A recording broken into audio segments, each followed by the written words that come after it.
Esse exemplo aqui eu vou deixar para vocês, não vou fazer não. Isso é mais ou menos a mesma coisa do outro, só que é uma equação um pouquinho mais trabalhada, né? Mas é para fazer a mesma coisa. Chegar nas componentes que não estão dadas, né? Tá?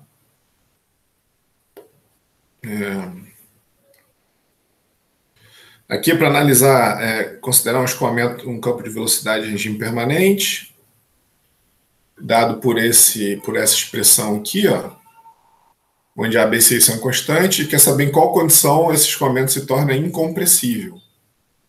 E a condição de incompressibilidade é essa daqui, né? D rho dt igual a zero e as massas específicas que tem aqui dentro são igual a zero. Tá? Bom, aí o que se obtém é essa relação. E aí, para garantir a incompressibilidade, A e B deve ser igual em magnitude e oposto em sinal. Então, A é igual a menos B, que aí vai zerar esse termo aqui, né? Tá? E se assim não fosse, né, o escoamento ainda seria válido, mas a massa específica deveria variar com a posição no campo de escoamento. Tá? Beleza? Bom, agora o que a gente vai fazer? A gente vai ter que estudar a cinemática da partícula. A gente estudou aqui para conservação da massa. A gente não precisou se preocupar com o movimento da partícula, ou se preocupou de uma forma, vamos dizer assim, analisando, né? A gente estudou o campo de velocidade, mas agora que a gente vai determinar a relação entre força e movimento, a gente vai ter que entrar também na questão da aceleração da partícula. Tá? O campo de velocidade foi relativamente tranquilo, a gente não teve muitos problemas, mas agora a aceleração tem um detalhezinho adicional que a gente vai ver com relação ao movimento dos fluidos. Tá?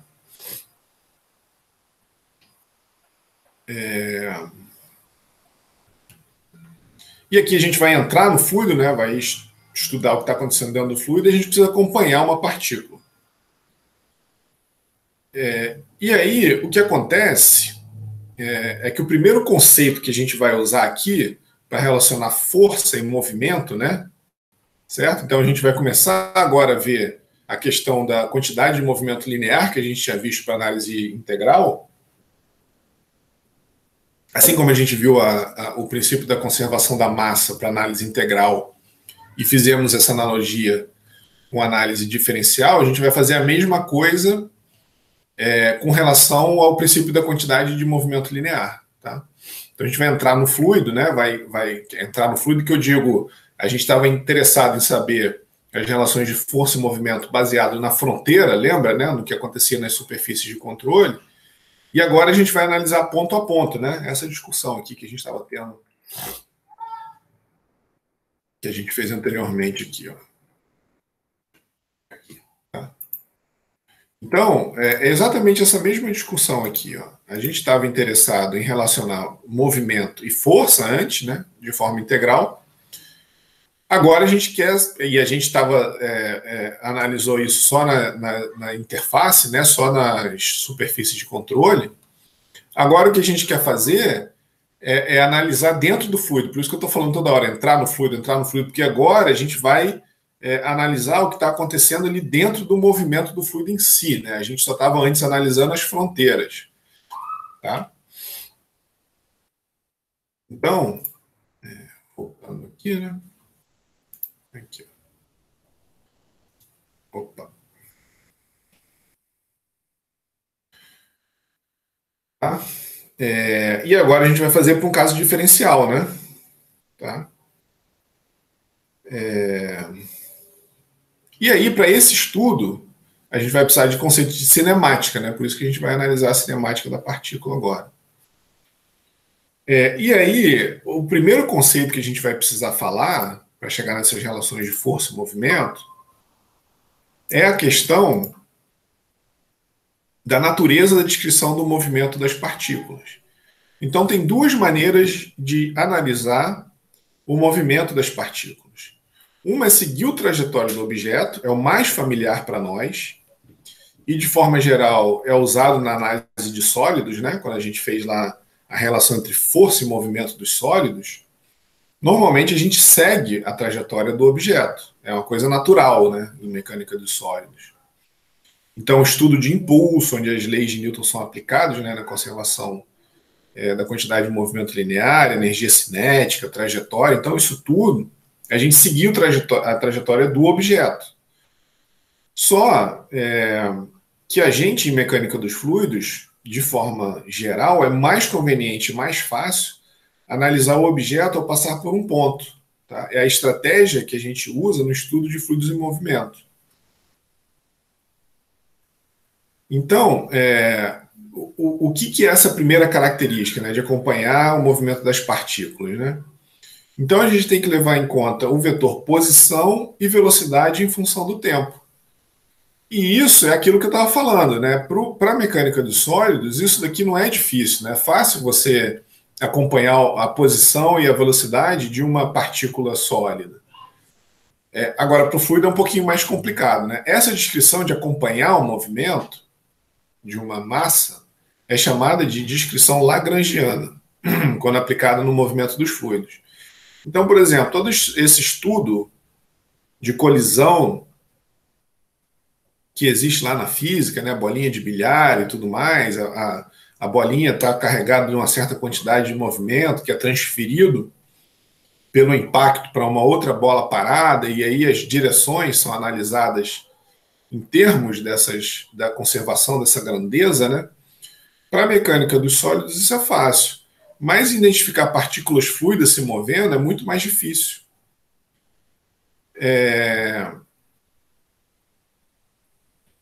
Em termodinâmica, né?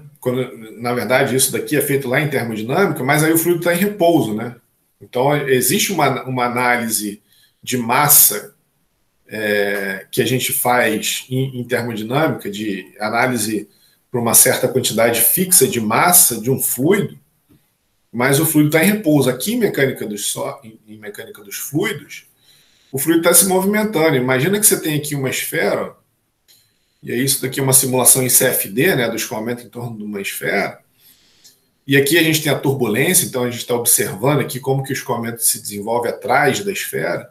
É difícil acompanhar uma partícula e ir seguindo essa partícula no campo de escoamento. É muito mais fácil você estabelecer um ponto e analisar todas as partículas que passam por ali. Tá? E aí diversos motivos, né, tornam difíceis acompanhar a partícula. Né? A própria identificação de uma partícula é difícil à medida que ela se move. A interação molecular, se você quiser identificar uma molécula de fluido, tudo bem. Mas isso, em escala real, é muito custoso computacionalmente. Você ia ter que simular bilhões de moléculas de um fluido, né? E aí você ia acompanhando as moléculas individuais. Talvez algum dia, talvez meus netos vejam uma capacidade computacional que permita analisar o movimento do fluido no nível molecular, mas ainda isso é muito custoso computacionalmente, né? E as partículas de fluido se deformam, né? Elas rotacionam, cisalham, então é muito difícil acompanhar uma partícula fluida. Mas, por outro lado, existem algumas aplicações específicas, que é a descrição lagrangiana, né, que você acompanhar a partícula de fluido é mais conveniente. Então, por exemplo, dispersão de poluentes na atmosfera. Então, aqui você tem uma chaminé, duas chaminés, né, jogando lá poluentes na atmosfera. Então, acompanhar essa dispersão aqui dos poluentes é mais conveniente pela descrição lagrangiana. E existe uma técnica de medir velocidade do escoamento que se chama Particle Image Velocimetry. Então, velocimetria por imagem de partícula. E aí, o que a gente quer é iluminar, é difícil ver isso, né? Porque aqui, na verdade, você tem um fluido, é até difícil ver o domínio aqui, né? Mas é um fluido iluminado por um raio laser, e aí a gente tem que colocar um traçador. Porque aí uma câmera de alta velocidade, então aqui a gente tem um laser, né? Tem umas partículas, e a gente quer saber, por exemplo, a velocidade em torno de um obstáculo, e a gente vai lá e ilumina essas partículas. E isso permite com que a gente descreva o campo de velocidade em torno dos obstáculos, tá? Acompanhando as partículas. Né? A gente tem que fazer uma descrição lagrangiana do movimento do fluido para saber quanto que o fluido se movimentou e quanto tempo ele levou para ir de um ponto a outro. Não é a descrição que a gente vai usar aqui no curso, tá? Só para vocês verem que existe, é um pouco mais complicado, mas só para vocês entenderem que existe uma outra maneira de descrever o movimento dos fluidos. Tá? O que a gente vai fazer aqui, e é mais comum, é pela euleriana, e é a que a gente vai usar. A gente define uma região do espaço por onde o escoamento passa. A gente fez isso, né, no teorema do transporte Reynolds, quando a gente analisou as superfícies de controle, e a mesma coisa que a gente vai fazer aqui. A gente não acompanha a posição e velocidade de uma porção do fluido. A gente define funções de pressão, velocidade e aceleração, por exemplo, em cada posição do campo em análise. Então, x, y, z e t não é a posição da partícula fluida. X, y, z e t é a posição do campo do escoamento, tá? que a gente está analisando. E a gente fica analisando as partículas que estão passando por ali. Essa é a ideia, tá? Para simplificar a nossa análise. E aí, né, com base nisso, e o campo de velocidade em coordenada cartesiana, a gente até viu isso lá em conceitos fundamentais, né? Então o vetor velocidade, o VW, pode ser um U de XYZT, mais um V de XYZT, mais um W de XYZT. A gente, inclusive, fez alguns exemplos, alguns slides para trás aí, que o campo de velocidade U dependia de, sei lá, x e y, né? O V de x, y e z também, tá? Beleza? E aí, na descrição euleriana, todas as variáveis de campo são definidas em qualquer posição x, y, z no volume de controle em qualquer instante de tempo. Então, a gente tem uma posição aqui, ó, x, y, z. E aí, a gente tem lá a pressão nesse ponto e aqui o vetor velocidade nesse ponto, tá? De um volume de controle. E aí, a gente não precisa saber a cinemática das partículas fluidas individuais. A gente está interessado na pressão, velocidade e aceleração de qualquer partícula fluida que passa no local e tempo de interesse. Isso é uma analogia com você querer saber as propriedades de um rio, por exemplo. Se você quiser saber, sei lá, concentração de poluentes, se você quiser saber a velocidade, né? Você pode jogar um sensor que se desloca junto com a corrente, e aí você vai ter a descrição lagrangiana, ou você instala um sensor no local específico da corrente, que é como as medidas experimentais normalmente são feitas. Você tem um sensor no local do escoamento. E essa é a descrição euleriana, que é a que a gente vai usar. Então, até por isso, né, até pela maneira como a maioria das medidas é feitas, a gente está mais interessado em saber descrever o movimento num ponto fixo do espaço e todas as partículas que estão passando por ali, tá? Ao invés de ficar seguindo uma partícula específica. Um exemplo é o túnel de vento. A gente já mostrou isso algumas vezes aí para trás, mas um túnel de vento ele não é nada mais, nada menos do que um grande ventilador que está localizado ali atrás, né? Que a gente não vê, está escuro ali, né? Aí o ventilador está girando, lógico, né? Ele gera uma corrente de vento enorme aqui para analisar a interação do fluido com a carenagem aqui, né? Com o avião. Você não precisa construir um avião em escala real para otimizar alguns componentes do ponto de vista aerodinâmico que eu estou falando, né? Claro que as componentes internas ali, toda a parte de controle e tudo mais é outra história, mas é possível fazer um modelo em escala, levar para o laboratório para analisar o perfil da asa, o arrasto pela carenagem e tudo mais, né? Tá? E aí um túnel de vento, ele mede, né? Um túnel de vento ele tem sondas, então esse avião aqui, ele está todo instrumentado com sondas que medem a pressão, por exemplo, né? E a velocidade em um local específico. Isso é um exemplo típico de uma aplicação de medida de velocidade e pressão num campo de escoamento. Só que as leis físicas, né, a mesma discussão que a gente fez lá para análise integral, né, valem para uma pequena parcela fluida ou partícula, e não locais fixos do espaço. Então a gente precisa converter entre essas descrições. Se a gente estivesse usando a descrição lagrangiana, as equações do movimento seriam aplicadas diretamente. E aí é por isso que a gente precisa da cinemática na descrição euleriana. Tá? Por isso que a gente tem que estudar a cinemática da partícula para fazer essa descrição euleriana aqui da partícula nesse caso. Tá?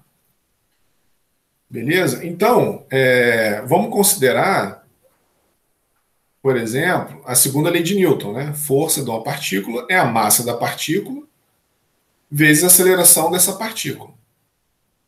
E aí, por definição, a aceleração da partícula é a derivada da velocidade com relação ao tempo. Tá? Então, por hipótese, a gente considera que a partícula possui a mesma velocidade do escoamento. Então, essa hipótese aqui é muito importante, ela vai nos ajudar bastante lá para frente. Então, a gente assume que a partícula tem a mesma velocidade do escoamento. Então, o que eu estou fazendo aqui embaixo? Ó? A velocidade da partícula no tempo é dado por essa relação aqui, ó, que é dado pela velocidade da partícula na posição x da partícula no tempo, y da partícula no tempo, z da partícula no tempo, que é igual ao campo de velocidade do escoamento. Tá? Eu estou dizendo que a cada posição x, y e z da partícula, a velocidade de todas as partículas vai ser igual à velocidade do campo do escoamento que a partícula está inserida. Tá? Então, V, o vermelho aqui, ó, é a velocidade do campo, e essa descrição aqui, né, essas coordenadas aqui são as coordenadas da partícula. Certo? Então, V, a velocidade e essas coordenadas são da partícula e é a localização da partícula no espaço em termos de um vetor posição. Tá? Então, a gente está assumindo que para cada espaço que ela esteja na partícula, né, que a partícula esteja no campo, ela está adquirindo a mesma velocidade do campo. Tá? Então, a velocidade da partícula em t é igual à velocidade do campo na posição x, y, z da partícula. Então, a gente pode fazer, né, que a aceleração da partícula, que é a derivada da velocidade com relação ao tempo, que eu posso escrever nessa notação aqui, né, só mudando a notação, né, dv de x da partícula no tempo, y da partícula no tempo, z da partícula no tempo, é x, y, z no tempo, dt. Tá? Só que para aplicar a derivada, a gente precisa aplicar a regra da cadeia, porque a gente está derivando a velocidade com relação ao tempo e a posição depende do tempo. Então, a gente tem que aplicar a regra da cadeia. O dv dt é dv dt dt dt, mais dv dx dx dt, mais dv dy dy dt, mais dv dz dz dt. Tá? Então, a gente tem que ir aplicando a regra da cadeia aqui para dentro das coordenadas que dependem do tempo. Tá? Então, o que a gente está fazendo, né, justamente é isso. A gente tem uma partícula numa posição x e y aqui. Ela foi para uma outra posição, x mais dx da partícula, y mais dy da partícula, num tempo t mais delta mais dt aqui, né, que ele está chamando uma diferencial. E aí eu tenho o dx da partícula aqui, né, o dx e o dy, né, a nova posição. E eu estou assumindo que aqui, nessa posição, a partícula tem a mesma velocidade do campo, e aqui também, a mesma velocidade do campo. Tá? Bom, como a gente está usando a descrição lagrangiana, a taxa de variação da posição x da partícula com relação ao tempo é u. Então, esse cara aqui, dx dt é u, dy dt vai ser o v, e dz dt vai ser o w. Então, é o que está escrito aqui. Ó. Tá? O VW. E o dt é 1, né? Aqui não precisa nem ter escrito isso, né? Então, dt é igual a 1. Mas a gente ainda está acompanhando a partícula. A gente lembra que a gente quer ir para a descrição euleriana. A gente quer uma descrição num local fixo, não acompanhar a partícula. E aí, para converter esse x da partícula aqui, ó, que a gente está acompanhando, para um x, y, z, que é uma posição fixa do espaço, né? Lembra que eu tenho um campo aqui, eu tenho uma partícula se movendo, e eu estou assumindo que para cada posição x e y aqui da partícula, ela tem a mesma velocidade x, y do campo. Tá? O mesmo v, x, y. Então a gente usa essa hipótese, né, que a velocidade que a partícula possui a mesma velocidade do campo. Então a gente simplesmente pode chegar aqui e desprezar o subíndice P, assumindo que ela está sempre acompanhando a velocidade do campo. Tá? Então, se a velocidade da partícula e do campo são as mesmas, o ponto, né, as coordenadas x, y, z da partícula e do campo é a mesma. Então, a gente pode vir aqui e escrever a velocidade, né, a aceleração da partícula em função das coordenadas do campo, que é dado por essa relação aqui. Tá? Então, A é a aceleração de uma partícula que passa por um ponto x, y, z no campo do escoamento, e agora a gente não está mais seguindo a partícula. A gente observa um ponto x, y, z de uma partícula que tem componentes de velocidade u, v e w e que tem uma certa velocidade v, tá? Num certo ponto do escoamento x, y, z. Certo? E aí então a gente pega essa partícula ali e analisa como que ela está se desenvolvendo naquele ponto. Tá? E a gente vem com essa relação aqui, ó, para a cinemática da partícula. Tá? Bom, então a gente tem que ter as expressões de como U, V e W do campo se comportam. E aplicamos essa expressão para todas as partículas, passando por cada ponto do escoamento, do campo do escoamento. Tá? E aí, a mesma coisa, ó, a gente vê que a gente chegou na mesma relação que a gente pode usar o operador nabla. Então, a aceleração ela pode ser escrita da forma compacta, dessa forma aqui, ó, dv dt, a aceleração, né, derivada da velocidade com relação ao tempo, é a derivada parcial com relação ao tempo, mas o divergente aqui, né, do nabla, né, do operador nabla, vezes a velocidade. Então, é o V, produto interno com o operador nabla, vezes o vetor velocidade. Lembrando que o operador nabla, né, é o dx na direção i, ddy na direção j e o ddw na direção k. Em coordenadas cartesianas, a gente pode abrir isso daqui, né? Observa que o v aqui é um vetor, ó. Então, a gente pode abrir esse vetor em coordenadas x, y, z. Então, aqui, ó, e aqui também, né? Então, em x, a gente fica que a aceleração em x, né, é du dt, ou seja, quanto que x está acelerando no tempo, mais u du dx, mais v du dy, mais w du dz. Né? Tá aqui, ó, certo? E aqui o v vetor aqui a gente substitui pelo componente na direção horizontal do vetor velocidade. E a mesma coisa em y. A aceleração em y é dv dt, mais u dv dx, mais v dv dy, mais w dv dz. Tá? E a mesma coisa em z. Então, é o resultado final que a gente vai usar no princípio da quantidade de movimento linear, ainda por ser analisado. Né? A gente está aqui, entrou na parte da cinemática da partícula, né? Porque a gente justamente quer analisar a relação entre força e movimento de um fluido na forma diferencial. Tá? Bom, aí, ó, só uma questão de nomenclatura. Esse termo dv/dt, esse aqui, ó, essa derivada parcial, é a aceleração local. E ela é nula em regime permanente. Esse termo aqui azul, velocidade, produto interno com operador nabla vezes a velocidade, é a aceleração convectiva. Ela é diferente de zero, mesmo para escoamento em regime permanente. Por quê? Isso é o efeito do movimento do fluido de uma região de velocidade diferente, ao passar, né? É o efeito do movimento do fluido para uma região de velocidade diferente. Então, se a gente observar aqui, ó, deixa eu voltar aqui nesse exemplo aqui atrás, ó, só para vocês entenderem isso. Ó. Nesse exemplo aqui atrás, o fluido ele vinha com uma certa velocidade, isso daqui é regime permanente, então, por hipótese, ó, é regime permanente. Então, ele vinha com uma certa velocidade e, eventualmente, ele parava. Então, a velocidade dele estava parando, estava mudando, mesmo na posição, mesmo que a velocidade não esteja parando no tempo, não esteja mudando no tempo. A mesma coisa aqui na horizontal. Ó. Observa que essa linha aqui, horizontal, ela vai aumentando de magnitude. Ó. O vetor velocidade está variando.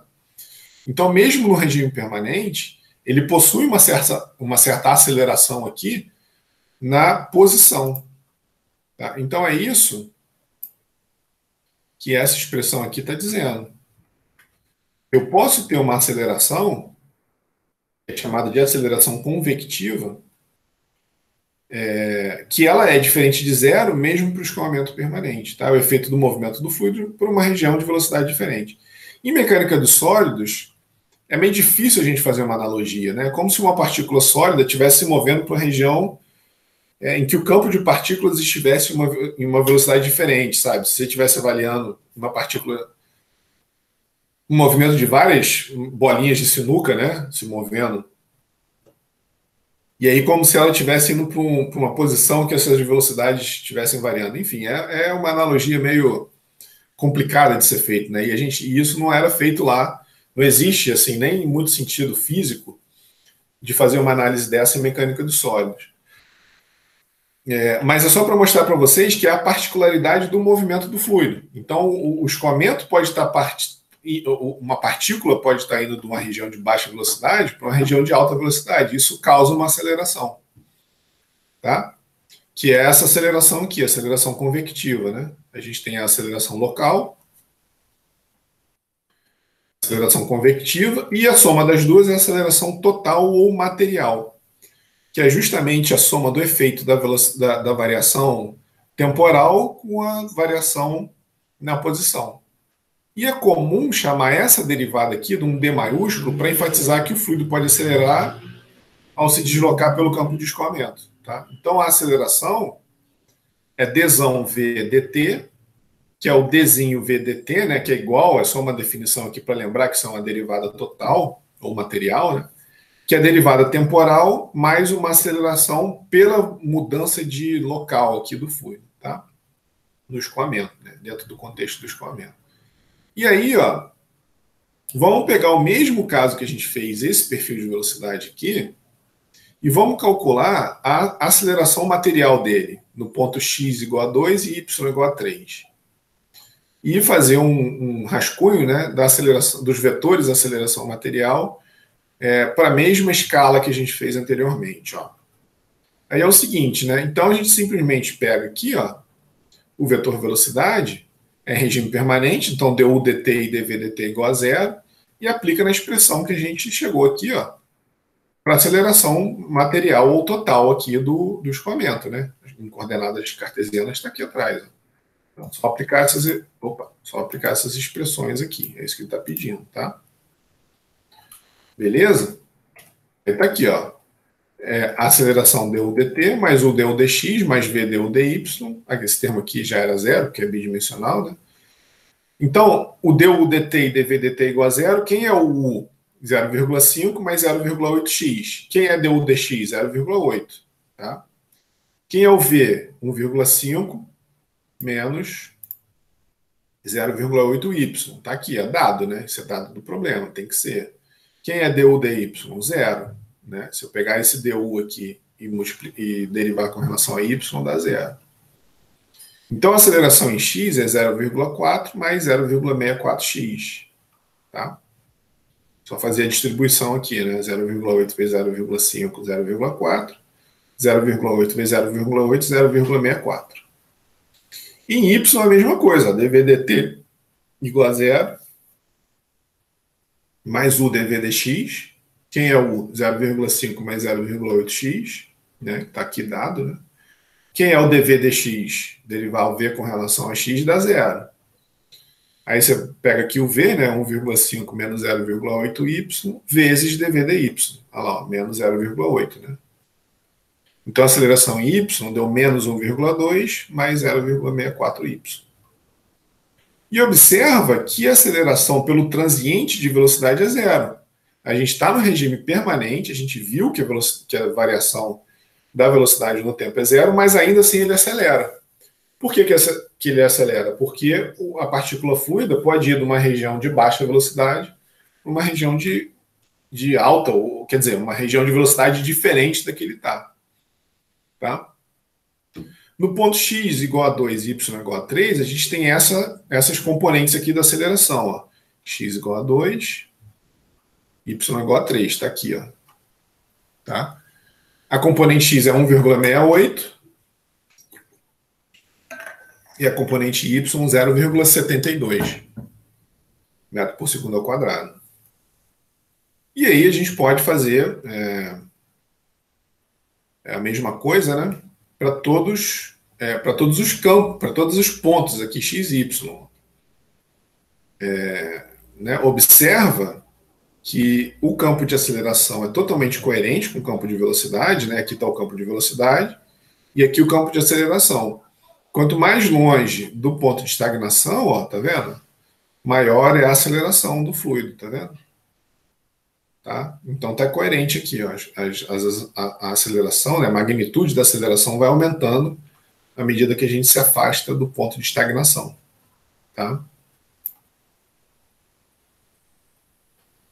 Certo? Bom, aí a gente vai precisar agora justamente do estudo da cinemática da partícula para avaliar a dinâmica da partícula. Tá? A dinâmica é a relação entre força e movimento. Então, a gente quer, assim como a gente fez para a equação integral da conservação da quantidade de movimento linear, a gente vai fazer a mesma coisa para diferencial.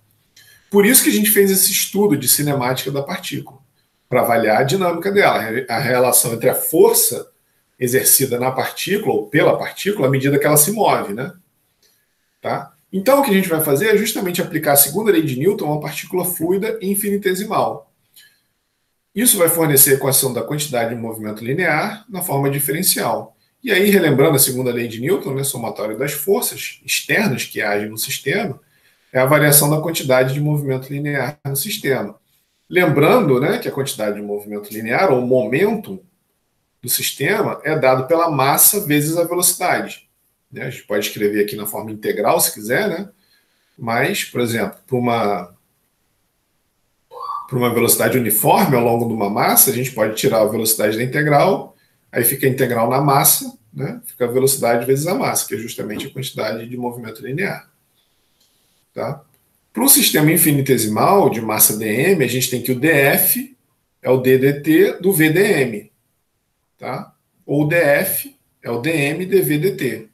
Famosa segunda lei de Newton, né? Massa vezes aceleração. Mas a gente já sabe como calcular o dvdt. Aqui, ó. Olha o dvdt aqui, ó. Tá? Aqui o dvdt, ó. Por isso que a gente fez todo esse estudo de cinemática da partícula, para chegar nesse cara. Tá? Certo? A gente substitui. Exatamente. df é o dm, e aqui a aceleração local e aceleração convectiva.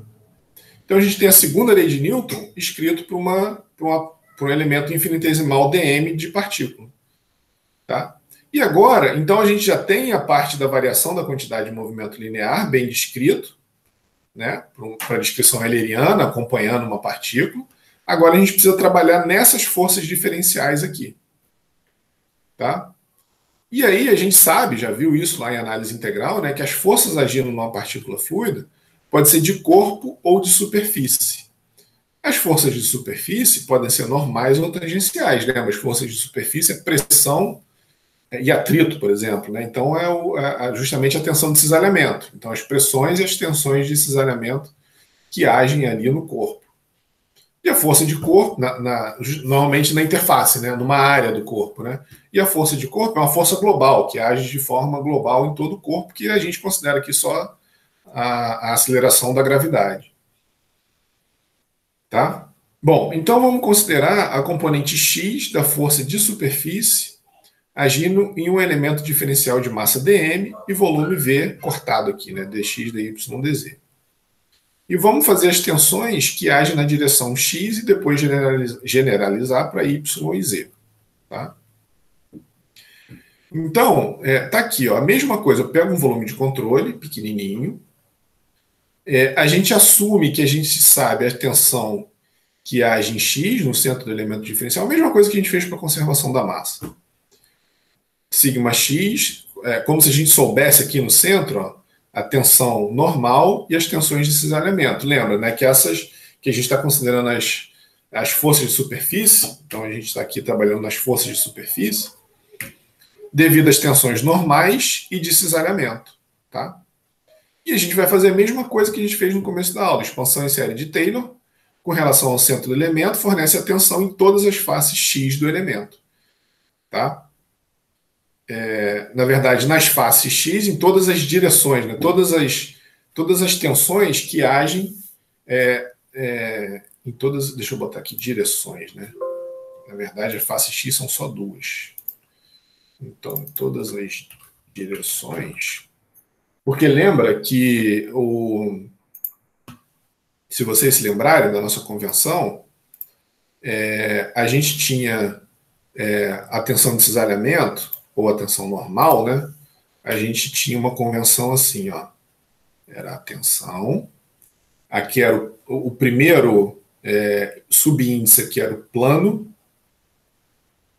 E o segundo índice é a direção.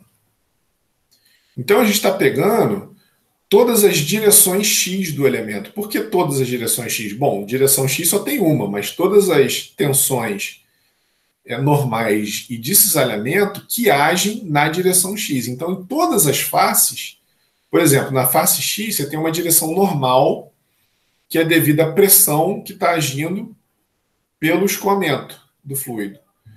Mas a gente tem na face y, em cima e embaixo, uma tensão de cisalhamento, assumindo que existe um gradiente de velocidade cisalhando essa partícula de fluido contra uma outra partícula que estaria aqui em cima.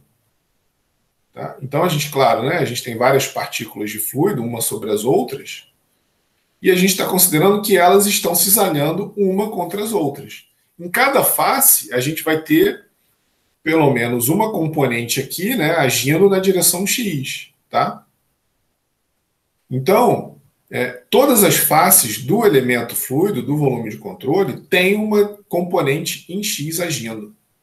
Tá? Então, aqui, ó, a gente tem uma... nessa face aqui da frente, a gente tem uma componente de cisalhamento na face z, aqui, ó, essa é a face z aqui, ó, da frente, ó, que eu estou vendo aqui, tá vendo aqui, ó? Mas o cisalhamento está se dando na direção x, aqui, ó, tá? Na direção x. A mesma coisa em cima, na face y, lembra, né? A face é a normal unitária, né? Onde a normal unitária está apontando. Então eu tenho a face y agindo, cisalhando na direção x, tá? Então são todas as tensões de cisalhamento normais que estão agindo na direção x do elemento. Ficou meio estranho isso aqui, né? Então, ó, a expansão em série de Taylor com relação ao centro do elemento fornece as tensões na direção x do elemento. De todas as faces, pode ser, né? Em todas as faces. Fica mais claro. Certo? Direção x só tem uma. Opa. Na direção x, então a expansão em série de Taylor com relação ao centro do elemento fornece as tensões em x, porque são várias, né? E tudo bem, é plural. As tensões na direção x do elemento em todas as faces. Tá? Então, em cada face, né? Certo? Em cada face vai ter uma componente x, seja por causa da tensão normal aqui, né? Normalmente a pressão, ou seja o cisalhamento, normalmente, né? Que acontece entre as camadas de fluido. Tá? A gente vai ver justamente agora, a gente já viu lá na parte de conceitos fundamentais, né? Por exemplo, quando você puxa uma placa, você tem um fluido aqui entre duas placas, né? De baixo parado e a de cima puxando para a direita, existe um gradiente de velocidade aqui, né? Tá? Então, aqui embaixo, por causa da condição de não deslizamento, a velocidade é zero. Aqui em cima você tem uma certa velocidade v. E existe cisalhamento entre as camadas de fluido, justamente por causa desse gradiente de velocidade. É como se você puxasse uma carta de baralho. Tá? Em cada face vai acontecer esse cisalhamento. Lembra que a gente está falando das forças de superfície, né? Depois a gente vai trabalhar nas forças de corpo. Então, para obter a força líquida de superfície na direção x, que é o DFS de superfície, e x na direção x, a gente tem que somar todas as forças na direção x. Então, tá vendo aqui, ó? A gente tem a tensão de cisalhamento na face y na direção x, lá atrás, e a tensão de cisalhamento na face, opa, aqui em cima, né? E aqui embaixo, a y em cima e embaixo, z na frente e atrás. Então a gente tem que somar, tem que fazer a força líquida. Tá? E aí em x, ó, estou fazendo só em x, é simplesmente somar essa soma aqui, ó. É essa soma aqui, ó. Tá vendo aqui, ó? Tá? Certo? É essa soma. E lembra que a gente está representando todas as tensões positivas, né? Quando a normal unitária está na mesma direção da tensão agindo naquela face. Então, é aquela nossa famosa conversão de sinal. Tá? Então, a gente tem aqui a tensão de cisalhamento, a tensão normal agindo na face da esquerda, certo? Não, na face da direita, então é positivo aqui, ó. E o menos agindo na face da direita lá, ó. Tá? A mesma coisa em cima e embaixo, né? O mais tal XY aqui, ó.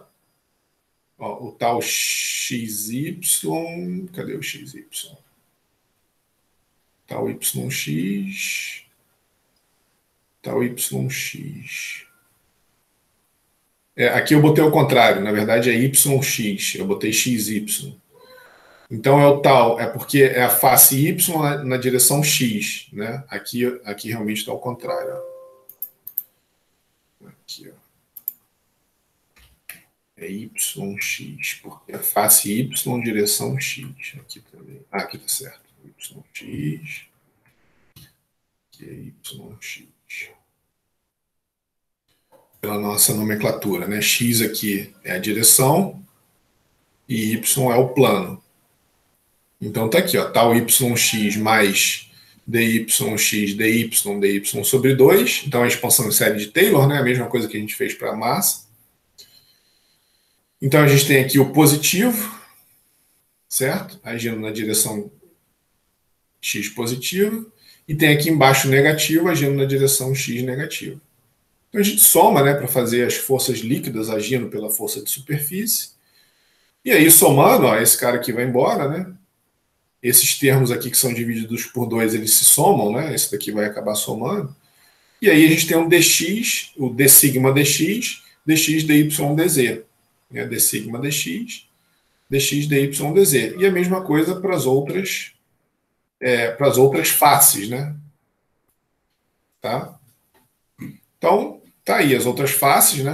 A gente tem as forças de superfície, fazendo nas outras faces, a gente tem as forças de superfície agindo nesse elemento fluido na direção X, né? Lembra que a gente, por enquanto, só está olhando a direção X.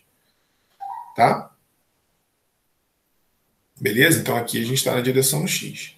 Se a gente considerar a gravidade como força de corpo, só a gravidade, né? A gente tem que, na direção X, a soma das forças é a força de corpo, né? O B de body, força de corpo, mais a força de superfície. Então, é o ρgx, né? É o ρ na direção X, mais as forças de corpo, de superfície que a gente determinou aqui. É importante a gente não desprezar a gravidade na direção X, porque a gente pode ter um plano inclinado, né? A gente pode eventualmente, até eu vou resolver um exemplo com vocês aqui, que é o escoamento num plano inclinado. E aí a gente coloca o x e o y, por conveniência, alinhados com um plano inclinado que tem um certo ângulo θ. E aí a gente vai ter um g, que nesse caso aqui vai ter uma componente em x. Tá?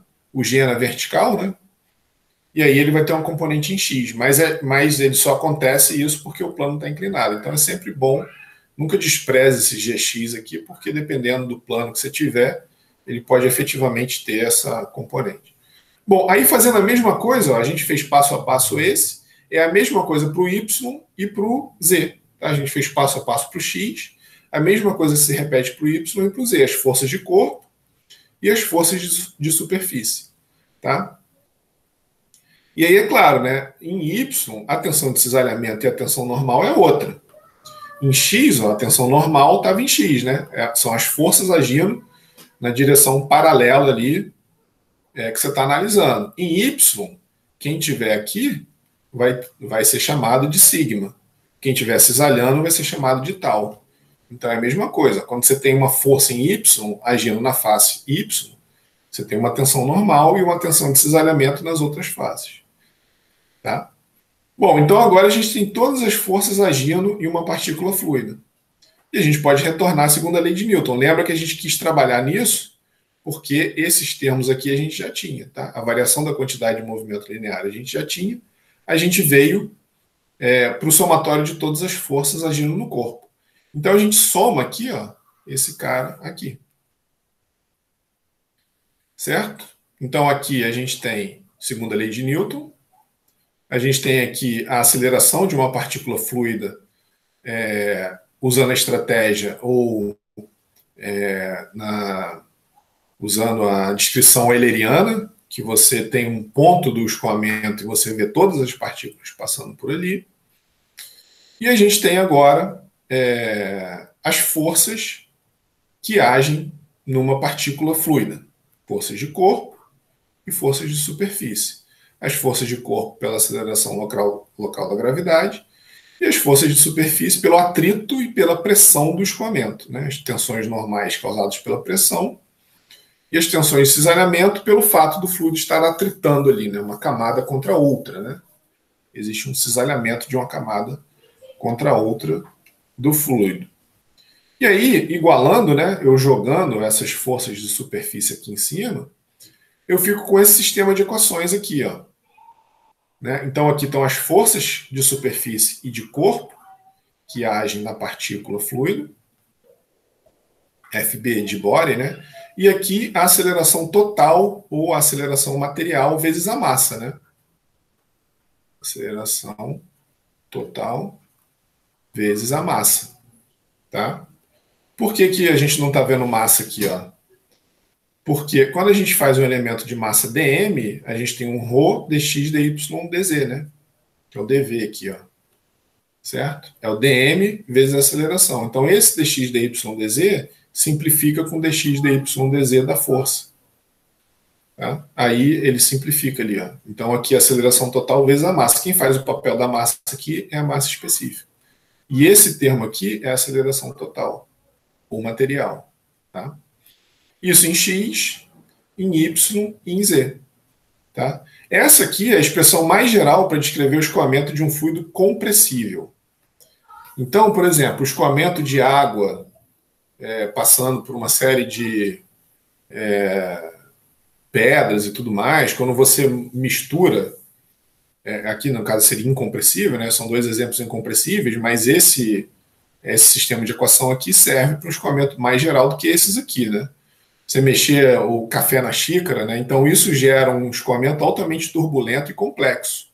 Aqui também. Então esse sistema de equações aqui permite descrever em termos de pressão, velocidade e posição, né? Então os termos de pressão vão naturalmente aparecer aqui na tensão normal e as tensões de cisalhamento aqui. Tá? Então, permite fazer a descrição desse movimento, saber o campo de velocidade, saber o que vai acontecer em termos de velocidade, forças que estão agindo na vizinhança, né? Tá? Então, a equação diferencial do movimento para qualquer fluido que satisfaça a hipótese do contínuo. E a gente precisa de expressões. O que a gente precisa agora, né, para tornar essa equação aqui resolvível, né, ou tratável? A gente precisa trabalhar nesses termos aqui, para a gente ter quantidades mensuráveis. Isso daqui não é muito prático de se medir no dia a dia. Então, a gente tem que trabalhar nesses termos aqui de tensão de cisalhamento e de tensão normal para a gente chegar numa relação mais simples de ser resolvida. Tá? Lembra que lá no começo do curso, lá atrás, né, a gente viu que fluidos onde a tensão de cisalhamento é diretamente proporcional à taxa de deformação são os fluidos newtonianos. E para o caso unidimensional em escoamento laminar, a gente viu que a tensão de cisalhamento, né, na face Y, na direção X, era mi du dy, tá? Esse du dy, lembra que a gente queria, na verdade, né, a tensão de cisalhamento, a gente tinha falado que era um d alfa dt. A deformação do fluido é o d alfa, onde alfa está aqui, ó. É um d alfa dt. Mas a gente relacionou aqui em cima, né, um certo dl aqui, ó, né, com a velocidade vezes o tempo, e o alfa, esse alfa aqui, para um ângulo muito pequenininho, era justamente o dl, né, com o teto oposto, sobre h.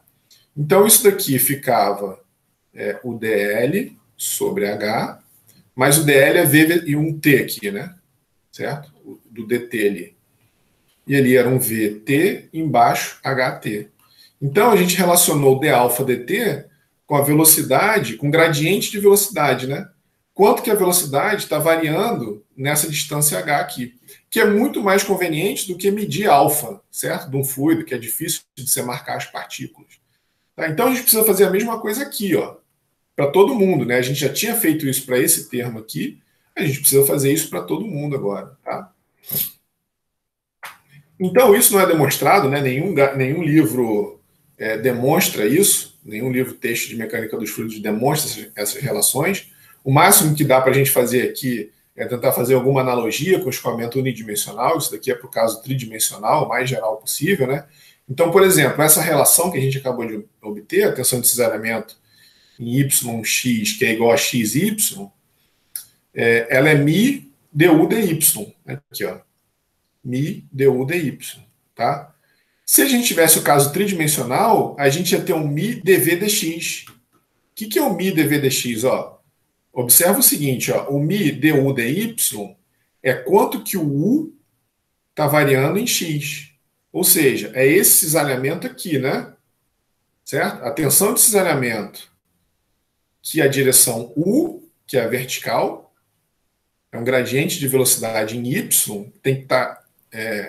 certo? O u tem que mudar em y, certo? É o que está acontecendo aqui, ó.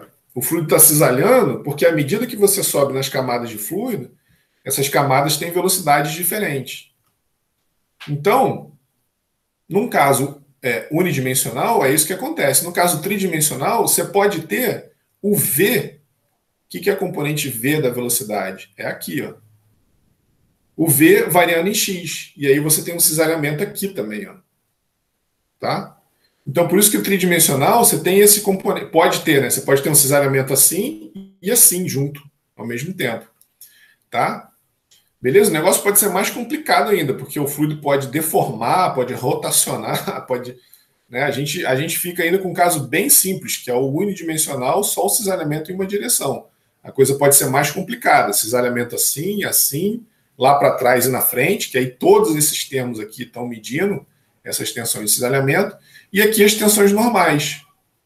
Tá? Por que a tensão normal é escrita dessa forma? Né? É a forma mais geral, a gente também não trabalhou com ela e não vai trabalhar. Mas só para mostrar como é que a coisa simplifica, é o seguinte, ó. Aqui, ó, tensão normal em X, ó. Como a gente está com o escoamento incompressível, lembra que esse termo aqui, ó, para o escoamento incompressível, lá da conservação da massa é zero. Tá? Se vocês lembrarem aí alguns slides para trás, quando a gente fala de escoamento incompressível, isso daqui é igual a zero. Isso zero na hora. Então esse termo aqui zero para o escoamento incompressível. E para o escoamento completamente desenvolvido, esse cara aqui é zero. Então, para a gente, ó, o sigma x é menos p. A gente já fez isso, essa análise na aula de análise integral.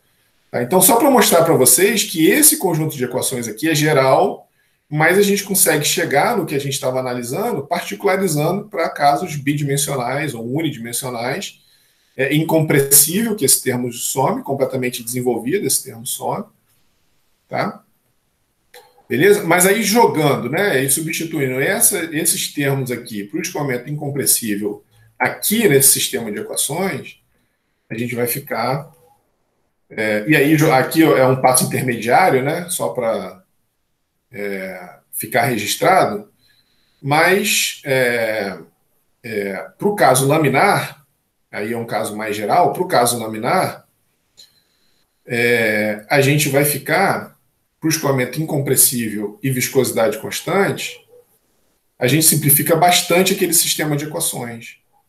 E fica com essa relação aqui, que é chamada de equação de Navier-Stokes, que não é nada mais, nada menos que a relação que é a segunda lei de Newton, força igual a massa vezes a aceleração para uma partícula fluida se movendo. Para isso daqui, ó, por exemplo, né? Para isso daqui, ó, você precisa mover a sua colher e fazê-la mover o fluido aqui, essa massa de fluido. A colher tem que exercer uma certa força na massa de fluido para acelerá-lo. Então, essa relação entre força e movimento é dada pela equação de Navier-Stokes. Quando você muda a direção do escoamento aqui no rio, também você tem que exercer uma força, né? O fluido está exercendo uma força na borda aqui para mudar de direção. E essa relação é obtida pela equação de Navier-Stokes, que é dado por essa relação aqui. Então, aqui a gente tem todos os termos de massa vezes aceleração. E aqui a gente tem um termo de força de corpo. E aqui as forças de superfície.